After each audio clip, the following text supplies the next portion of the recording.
Good morning YouTube and welcome back to the channel. This is IMAX Sports with another football video, and today I'm going over my NFL power rankings for week 17. We're going into the final week of the NFL season, and the rankings and the different things are finally falling into place. The NFL playoff picture is looking to close up this week, and a lot of the games and questions that I had going into this week have been answered. So, with that said, only about 14% of you are subscribed to the channel, so if you enjoy my content and you want to see more content like it, make sure to subscribe. It's free and you can always unsubscribe if you so choose. So with that, we'll get right into the video. Hello! So this week we are starting off once again with the dumpster fire. At number 32 we have the Jaguars, at number 31 we have the Lions, at number 30 we have the Jets, and at 29 we have the Texans. The Jets are coming off of their second straight win after 13 straight losses. The Jaguars are on their 14th straight loss now, and the Lions and Texans are both declining. I've been trying to have faith in the Lions, I've been trying to have faith in the Texans, but they're so inconsistent, and they've just been getting worse and worse and worse as the season continues. I have the Jets above the Lions because the Jets have 2 wins in a row, and I just can't bring myself to put the Lions higher than 31. Their record is better than 31, but I don't think that their team is. As for the Texans, same thing. Their offense is better than 29, but their team as a whole just doesn't work together. Moving on to the bad category, we have the Giants at 28, the Eagles at 27, the Bengals at 26, and the Cowboys at 25. The Giants, Eagles, and Cowboys are all fighting for the NFC East crown with the Washington football team. Washington, I think, has the advantage of getting the crown right now, because they are in position to. If Alex Smith plays next week, I think Washington will win the division. If Alex Smith doesn't play, then I think that Dallas will win the division. But I have ranked Washington where I have them with Alex Smith at quarterback. Alex Smith is doing very well for this team, but when he isn't at the quarterback position, their team does not do good. So I ranked them with where Alex Smith has been playing on this football team. Alex Smith has been doing well, and that's where I have them ranked. As for the rest of the NFC East, they are all bad. The Dallas Cowboys are improving, that's why they're the best in this category, and they can be higher going in by the end of this week if they do well, but right now they're at 25. And at 26 we have the Bengals after coming off of their second win in a row. The Bengals are improving. There's nothing much else to be said there. Going into future potential, we have the Broncos, the Falcons, and the Panthers. The Panthers have been missing Christian McCaffrey the whole season, and they've had a fairly okay season. The Broncos have had an up and down season. Their offense has been horrendous, and their defense has been decent. They don't even have Von Miller, and their defense is still playing well. The Broncos are a good team, and if they can get the right players coming up in the draft, then I think that they could be a threat next year. They have future potential, and the Falcons with Matt Ryan always have potential. I mean, the reason why they're doing bad this season is because of their defense, but this week when their defense played well, they almost tied against Kansas City. Their kicker that barely ever misses anything missed a field goal that would have tied the game, and they almost beat the best team in the league. I mean, the Falcons aren't a bad team, and they have potential in the NFL. And this category has officially been named the Moody Teenagers. This one and the next category have been evolving throughout the season. And this week, the Moody Teenagers has officially formed. At 21, we have the Chargers. At 20, we have the Vikings. At 19, we have the Patriots. At 18, we have the football team. And at 17, we have the 49ers. We have the Chargers at 21. I think that the Chargers honestly have a stronger team than the Vikings and the Patriots. But I am a biased Patriots fan, putting them above the Chargers. And I like Dalvin Cook. So I have the Chargers at 21. I think that their defense just isn't consistent enough for me to put them any higher than that. The Vikings and Patriots both have fairly consistent defenses, but the Patriots offense just isn't there. And the Vikings just have a little bit of offense and a little bit of defense, but it never works out the right way for them to win games. So 21, 20, and 19 are the Chargers, Vikings, and Patriots. All very similar teams right now. In completely different ways. They're all similarly where they win random games, but they'll have like win streaks that don't make any sense. Number 18, we have the Washington football team, and at 17, we have the 49ers. The 49ers have been injured all season, and Washington can only win with Alex Smith. They can't win with their other quarterbacks, and all of these teams just go on win streaks, and then they go on losing streaks, and then they go on winning streaks, and it's very hard to gauge where they're at. So I have a new category for them. They're Moody Teenagers. They win a bunch of games, and then they lose a bunch of games, and then they win games, and they lose games, and they win games and lose games, and it's a repetitive cycle for all of these teams. And it's very confusing to watch an NFL season when your team just wins 4 games in a row, then loses 4 games in a row, then wins 4 games in a row, then loses 4 games in a row. Next on the list, we have any given Sunday. These teams can win or lose on any given Sunday based off of how they're playing. They don't really have the same type of mood swings as the previous category where they'll win a bunch of games in a row and then lose a bunch of games in a row. It'll be where they'll win a couple of games and then they'll lose a confusing game. And then they'll win a confusing game and then they'll lose a confusing game. And you don't really know anything about these teams because the games that they win and lose don't make a whole lot of sense. And it's very interesting to watch them play football. The Raiders, the Cardinals, and the Bears, all strong teams. They all have strong teams. They all have potential. The Bears also do well with Mitch Trubisky. They don't do well with Nick Foles, and they would be a very strong team right now. They'd have a very good record if they played Mitch Trubisky the entire season. But for some reason, they decided to play Nick Foles for 5 games, and they destroyed their record. Mitch Trubisky's having a phenomenal season. And if they hadn't been playing Nick Foles, the Bears would have been a better team for the majority of the season.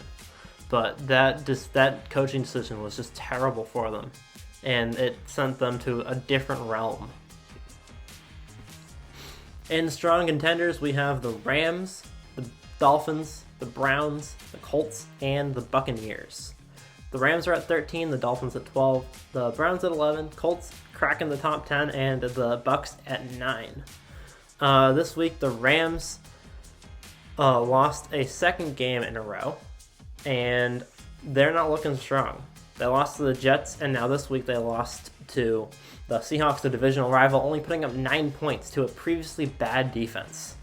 Jared Goff can't get anything going on offense. They turn the ball over way too much, and their defense can't compensate for it. As for the Dolphins, they're in a similar situation where their defense is strong, but their offense isn't strong enough to win games. The Dolphins are in a unique situation where I think that they have a very weak offense and a very strong offense at NFL, and they're doing well, and that's surprising to me.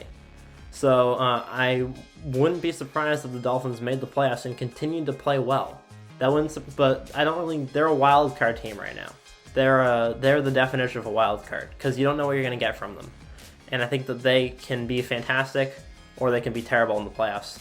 I'm expecting them not to be great, but I wouldn't be surprised if they're fantastic. At 11, we have the Cleveland Browns. The Cleveland Browns have had an up and down season, just like their entire lifespan as a team. The majority of it's been down, but this year it's been up. And then losing this week to the Jets hurts, but you can't knock them too much considering that they only had one active roster wide receiver available to play. I mean, come on. The Browns, you can't knock a team for losing because of the virus that's going around. So the Browns are retaining their 11th spot. At 10, we have the Colts. Actually, I think the Browns went down 1 because of their loss. We have the Colts at 10 and the Buccaneers at 9. The Colts and the Buccaneers have been consistently strong teams the entire season. The Colts lost in a close game against a strong team in the Pittsburgh Steelers. And I've been meaning to put the Colts in the top 10 for a while now, but I didn't really have any reason to until the Browns lost this week. And now that the Browns have lost this week against the New York Jets, I know that their wide receivers are out, but I think that the Colts do have a stronger team than the Browns. If they played head-to-head, the Colts would probably win. And they almost beat the Steelers this week, but they blew it in the second half. And at 9, we have the Buccaneers. The Buccaneers have Thomas Edward Brady III. He is a fantastic quarterback that will probably do well in the playoffs. I expect the Bucs to win at least one playoff game. If they don't win one, I'll be shocked. I think that they'll win at least one playoff game, especially because they'll be the 5 seed playing the NFC East. After that, I think that they have a fairly even chance with the Seahawks, the Packers, and the Saints to make it to the NFC Championship game. And I think that the Buccaneers are a very strong team right now at number 9. Our next category is division leaders in Baltimore. We have the Titans at 8, the Ravens at 7, the Steelers at 6, and the Seahawks at 5. After Tennessee got destroyed by the Packers, I almost put Tennessee at number 9, but teams will have good and bad games. And I think that this was a bad game by Tennessee, and they'll recover. I could put the Buccaneers at number 8, but I'll see what happens next week. But right now I have Tennessee at number 8 and I have the Buccaneers at number 9, but those two spots are almost interchangeable. I have Baltimore number 7 and the Pittsburgh Steelers at number 6. Baltimore is, I think, better than their record shows, and I think Pittsburgh's slightly worse than their record shows. Actually, I think Pittsburgh's about where their record shows. After those losses, I think they used to be better than their record, or worse than their record, but now that they've lost a couple of games, they're around where they should be.